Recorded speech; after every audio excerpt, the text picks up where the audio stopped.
Student, आपका Hema teaching class में आपका स्वागत है। आज मैं आपके लिए हमारे राष्ट्रीय प्रतीक के लिए टॉपिक लेके आई हूँ। उसके ऊपर तो आपको पता होना चाहिए कि हमारे राष्ट्रीय प्रतीक कौन कौन से हैं और हमें उनका सम्मान भी करना चाहिए। तो स्टार्ट करते हैं। सबसे पहले, भारत एक स्वतंत्र राष्ट्र है। हम सब भारत के नागरिक हैं। प्रत्येक राष्ट्र के कुछ प्रतीक या चिन्ह होते हैं। हमें इनके प्रति सम्मान प्रकट करना चाहिए। इन प्रतीकों का अपमान राष्ट्र का अपमान माना जाता है। ठीक है, तो सबसे पहले हमारा प्रतीक है राष्ट्रीय ध्वज।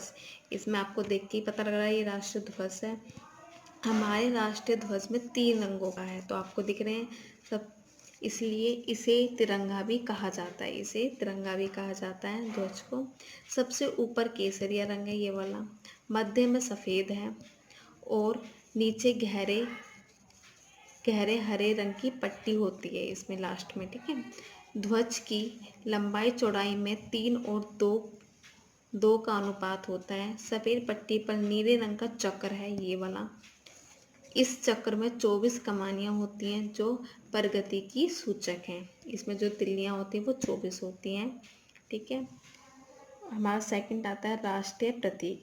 यह प्रतीक सम्राट अशोक द्वारा सारनाथ में बनवाए स्तंभ के ऊपरी भाग से लिया गया है।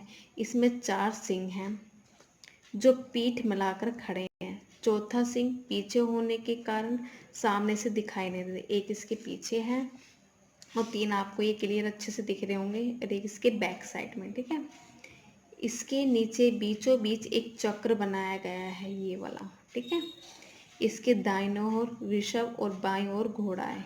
ये वृषभ और बाईं ओर घोड़ा है, अश्व। इसके नीचे लिखा है सत्यमेव जयते। इसका अर्थ होता है सत्य की हमेशा विजय ही होती है, सत्यमेव जयते। थर्ड हमारा आता है राष्ट्रीय पशु। तो आपको पता होगा हमारा राष्ट्रीय पशु बाघ है। वन राज व्याघ्र पैंथर टाइग्रस भारत का राष्ट्रीय पशु है। यह अपने आकर्षक रंग, विचित्र आकृति और शक्ति के कारण आदर का पात्र रहा है। बाघ की 8 जातियाँ होती हैं। इसकी कितनी जातियाँ होती हैं? 8। भारत में जो जाति पाई जाती है इसे अंग्रेजी में रॉयल बंगाल टाइगर कहते हैं। अब इनकी संख्या 4500 से ऊपर है। फोर्थ हमारा आता है राष्ट्रीय पक्षी। कौन सा है? मोर। मोर पावो क्रिस्टेटस भारत का राष्ट्रीय पक्षी है। यह विश्व के सुंदर पक्षियों में से एक है। नर मोर विशेष सुंदर होता है। इसकी नीली गर्दन और छाती, लंबी पूंछ और रंग बिरंगे पंख इसे आकर्षक बना देते हैं। जिस समय नर मोर अपने पंख फैलाकर मादा मोर के सामने वर्षा काल में नृत्य करता है, तब यह दृश्य बड़ा मोहक होता है।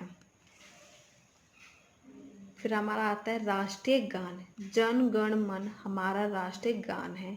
इसे नोबेल पुरस्कार विजेता श्री रविंद्रनाथ टैगोर ने लिखा था। जो हमारा राष्ट्रीय गान है वो रविंद्रनाथ टैगोर ने लिखा था। 24 जनवरी 1950 को इसे राष्ट्रीय गान के रूप में स्वीकार किया गया था। कब कराया गया था? 24 जनवरी 1950 को।